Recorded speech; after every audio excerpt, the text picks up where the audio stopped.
برکات شریعت. برکات شریعت کی کتاب عالم تحریک سنی دعوت اسلامی کی برکات شریعت درسی کتاب ہے. میرے پیارے آقا صلی اللہ علیہ وسلم کے پیارے دیوانوں، یہ درسی کتاب میرے پیر مرشد تحریک کے امیر علامہ حافظ و قاری محمد شاکر نوری صاحب لکھی ہوئی کتاب ہے. اس کا درس دینے کے لیے ہمارے مبلغ جناب مدثر بھائی وائیں قرآن پاک کے درس برکات شریعت کی درس دیں.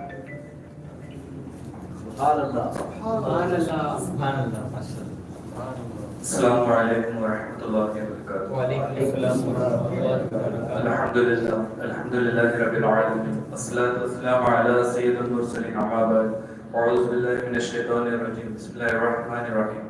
اقیم الصلاۃ وامر بالمعروف وانہی عن المنکر واصبر علی ما اصابک. صدق اللہ العظیم. میرے آقا کے پیارے دیوانوں، ایک بار تاجدار رسالت صلی اللہ تعالی علیہ وسلم کی بارگاہ میں والیانہ انداز سے درود پاک پڑھ لیجیے.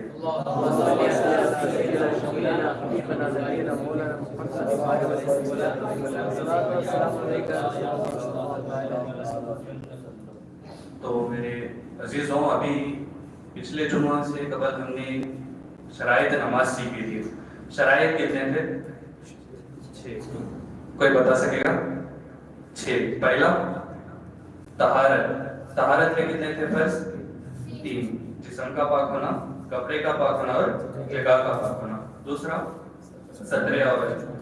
یہ آپ کا بھی ٹیسٹ لے رہا ہوں، آپ بھی بتائیں گے. دوسرا ستر عورت یعنی ہمارے ناف سے لے کر جو گھٹنے اس کے نیچے تک چھپانا ستر عورت ہے. پھر نیت. نیت دل کے ارادے کو کہتے ہیں. پھر وقت، کوسی نماز کس وقت ادا کر رہے ہیں. ابھی عشاء کا وقت ہوا، عشاء کا ارادہ کریں گے. پھر استقبال قبلہ، قبلہ کدھر ہے وہ. پھر تکبیر تحریمہ. تکبیر تحریمہ کہتے ہیں جیسے آپ پڑھنے کے لیے اللہ اکبر کہتے ہیں اسے. ٹھیک ہے. ابھی میں نے آپ کے سامنے ایک آیت کریمہ تلاوت کی. یہ سورہ لقمان کی آیت.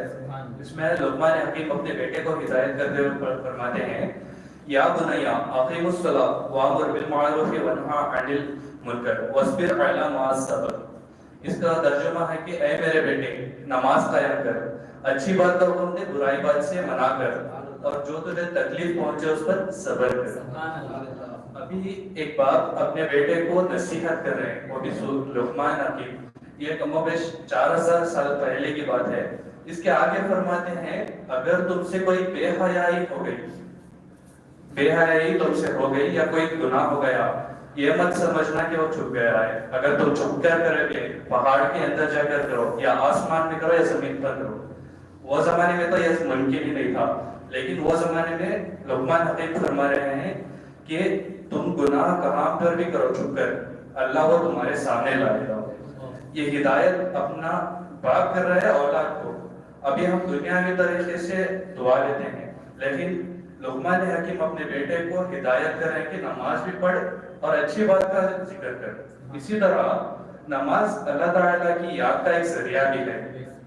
چنانچہ ارشاد باری تعالیٰ ہے اننی ان اللہ لا الہ الا انا فاعبدنی واقیم الصلاۃ لذکری.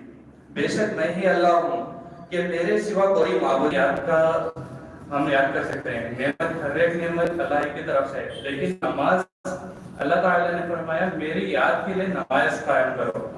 یہ اس لیے ہے کیونکہ ابھی بندہ مومن جب نماز میں کھڑا ہوتا ہے تو اس کا پورا وجود بارگاہ الہی میں رہتا ہے. اس کا قلب جو ہے نور الہی سے کھل لے رہتا ہے اور اس کی زبان میں ذکر الہی رہتا ہے. قرآن مقدس کی تلاوت سنتا رہتا ہے اور نگاہ سجدے کی طرف رہتا ہے.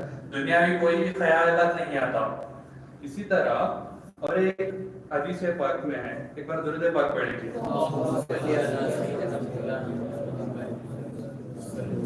حضرت ابو ہریرہ رضی اللہ تعالیٰ عنہ سے روایت ہے کہ رسول اکرم صلی اللہ علیہ وسلم کی بارگاہ میں ایک عربی آیا.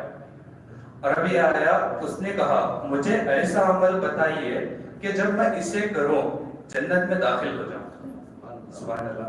آپ علیہ السلام نے عرض کی کہ عبادت کر اس اللہ تعالیٰ کی عبادت کر اور اس کے کوئی شریک نہ بنا، فرائض نماز ادا کر، فرائض زکات دیا، اگر تجھ پر واجب ہے تو ادا کر، رمضان کے روزے رکھ، یہ عمل کرے گا تو تجھے میں داخلہ ہوگا۔